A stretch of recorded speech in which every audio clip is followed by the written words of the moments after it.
Herr Martens, can you tell us about your business here in North Macedonia and what are your plans? Оваа денешна средба служи едноставно за размена. Размена помеѓу политичарите, можна идна нова влада, да се представат исто така кандидати на следните избори и стопанството. Знаете, во изминатата година на секои 4 месеци ние одржувавме редовни средби со владата. На тие средби, тркалезни маси, ние учествуваа медиумите.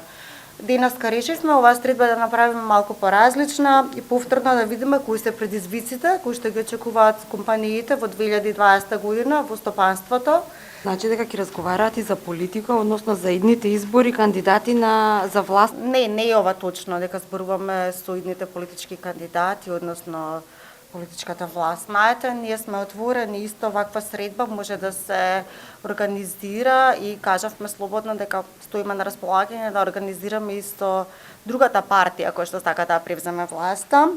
Едноставно, наша цел и наш интерес е да го бориме за стопанството, да зборуваме за желбите на компаниите, за очекувањата на компаниите, да видиме каде може да се подобриме во стопанството, каде може да се подобрат состојбите целокупно во земјата.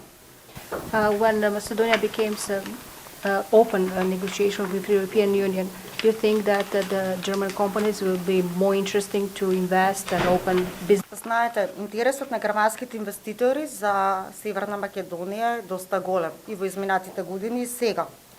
Но земјата има одреден број на жители, како и одредена територија. Територијата, како и бројот на жители, не можеме да ги изголемиме.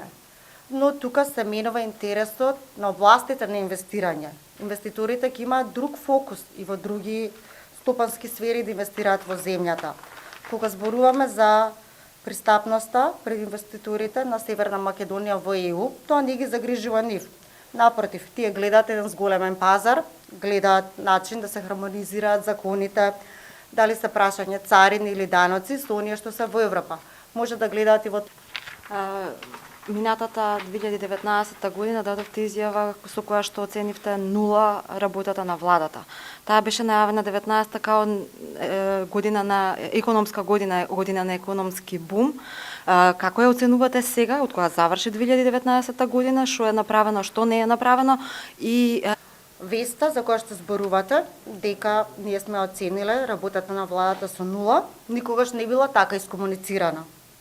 Знаете, во анкетата која што спроведовме имаше две категории.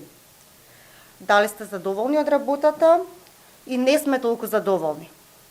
Се разбира дека не може сите компании да бидат во целост 100% задоволни од работата на владата. Најголемиот дел даде одговор дека се задоволни. Никаде во ниедно стопанство нема да најдете компанија која што е 100% задоволна од владата и од нивната работа. Секогаш ќе има област од страна на компаниите за која што ќе се жалат. Она што е желба на компаниите, тоа е да има сигурност во планирањето, како и правна сигурност. Многу е важно исто така под прашањето на законските одредби да се прилагодиме на оние во ЕУ, за да може полесно да се работи.